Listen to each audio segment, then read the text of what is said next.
Magandang umaga po sa lahat. Salamat sa panonood. Ito na yung karugtong ng video ko nung pagpalis ko nito. May plano kasi akong lagyan ito ng ahas sa bandang tiilan niya para tutugma sa kanyang sa gusto ko sa concept niya. So ito na yung nakating ko from bronze plate. Ganun din kakapal, 1.5 mm. Tapos lagyan natin siya ng lagyan ko ito ng ahas dito sa kanyang tiil. So ito, napurma ko na ng kaunti, tapos pupurmahin ko pa talaga. Dito ko niya ilagay. Medyo malaking trabaho ito. Dito, sige, let's go.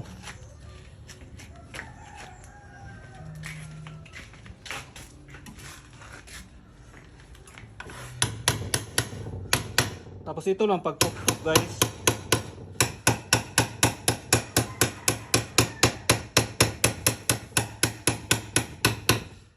Ito yung klase-klaseng pukpukanan ko, may pabilog. Pwede ka mag-angular, dito ko pinupukpuk, mag-angle ako pag mag-round dito. Ito mayroon akong para sa malaking mga round, dito ko pinupukpuk. Tapos itong paggawa nito, step by step na talaga ito. Hindi talaga ito na medyo na isang pukpuk lang matapos na kaagad. Ito yung challenge.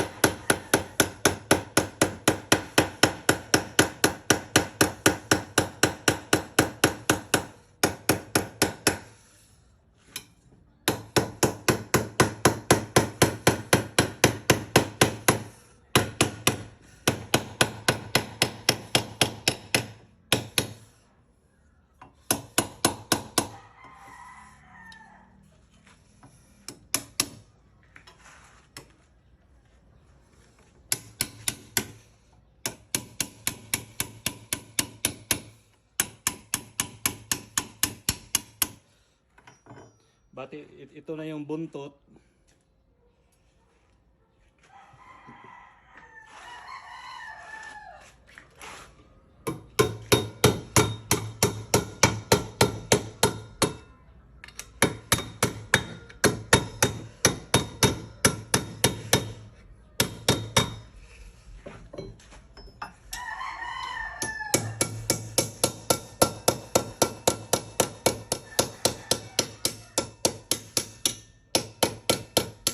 Kaya nga ito ang sinasabi ko, itong trabaho ito, maaksaya ito sa oras.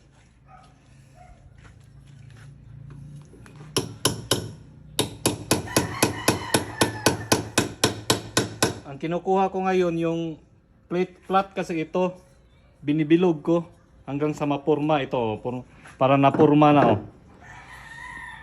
Kuha na natin yung kuhan. Kaya pukpukin pa natin hanggang sa mapurma. Pag mabilog na ito, pag sa tingin ko na mapate na siya rito na nakaikot sa kanyang paa, nagcutting naman ako na para sa kabila. Para dito naman sa kabila. Tapos dudugtungin ko na. Ipapakita ko rin sa inyo ang pagbugtong sa kanya. Dito ko ito ilalagay. Hindi ko pa ito na guys, hindi ko pa ito nadikit. Yan pa lang, hindi ko pa ito na finalize kasi titingnan ko pa yung balance niya bago ako mag final ng dikit. So ito muna, tapos lagyan ko ito ng ahas dito. Medyo malaking trabaho lang guys, pero sulit ito.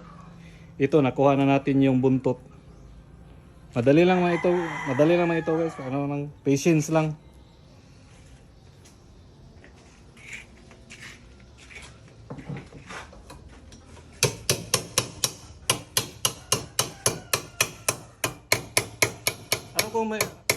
Kung para sa inyo, kung ano yung madaling paraan, okay na yun sa inyo, pero ito sa akin, ito yung pinakamadali.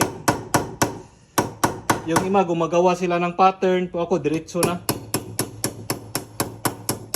Tapos ako na lang ang magkuhan, ang magbigay ng wala kung sa pag ano rin guys, sa pag kung gusto nyong anong ikot, kayo na bahala gamit itong gamit itong plier natin.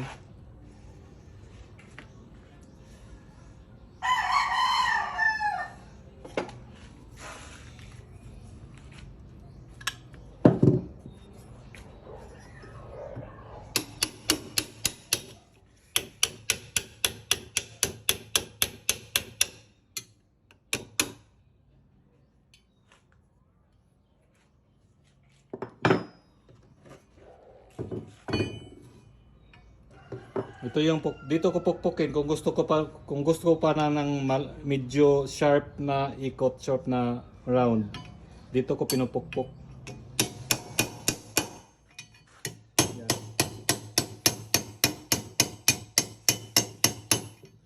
Kasi gusto ko ito na part ito nakaikot ito sa paa sa Tagalog. Nakalikos sa Bisaya, nakalikos. I mean, kung sa Tagalog pa parang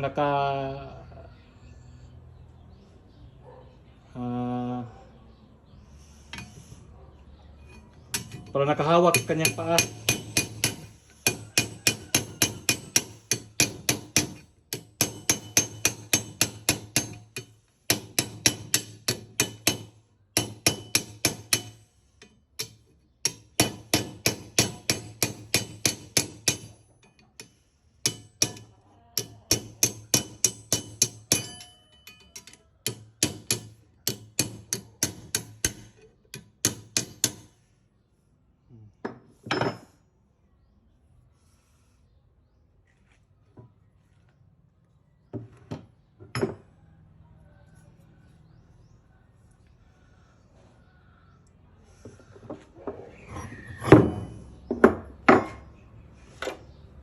Tapos kung ito hindi pa ito kay malaki ito, may pukpukan pa ko na maliit.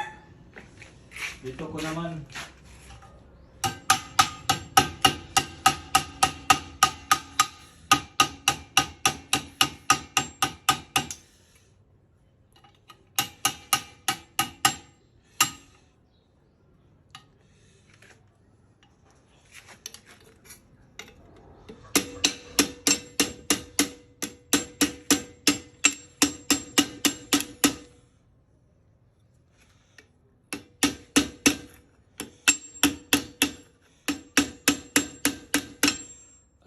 itong ginagawa ko yun, pinupurma ko pa lang, hindi pa ako nagdi-detail.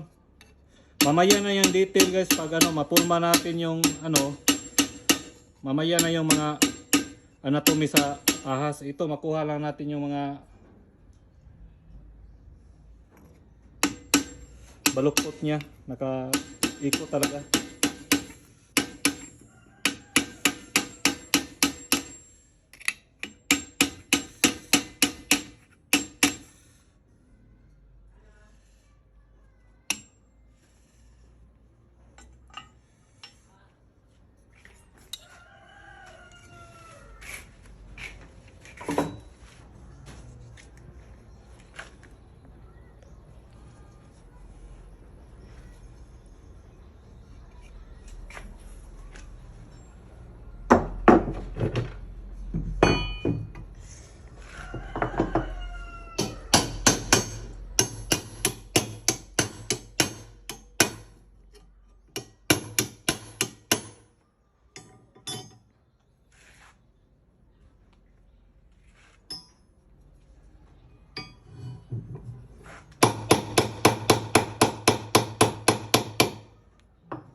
Dati ito yung forma niya.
Bali ganyan siya guys. Ganyan ang forma niya. Ay, pwede natin ilabas itong buntot. Ganyan ang forma niya. Pukpok lang po na yun ang pukpok hanggang sa mapurma. Pag mapurma natin yung kabila, magka-cut naman ako ng ganito rin na size. Tapos itapat natin sa kabila para mabuo na talaga siya ng ahas siya. Tapos gawa naman tayo ng ulo. Dito na.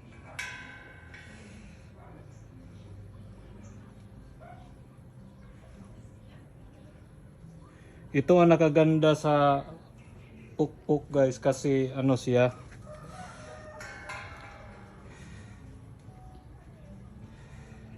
Pwede natin pukpukin ito rito kasi nakapatong siya steel. Itong side na ito, pwede ko ito pukpukin. Laparan ko ng kanti para yung tiyan ng ahas para nakalapat talaga sa paa niya. True pukpok lang. Hindi itong paggawa niya ito, manual ito yung tinatawag na pick-pick. Hindi ito hindi ito tinatawag na casting.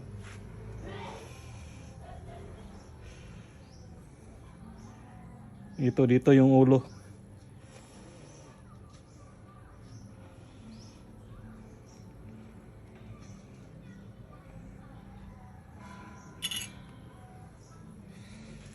Maraming salamat ulit sa panonood. Tapos i-update ko na lang kayo kung paano na ang update ko na yung paggawa ko na kasi pag ituloy ko yung video na straight na paggawa mauubos ang MB natin. Kaya sinishare ko lang sa inyo yung kung paano ang method ko, paano ko siya ginawa, paano nabuo. I-update ko na guys for next video. Salamat.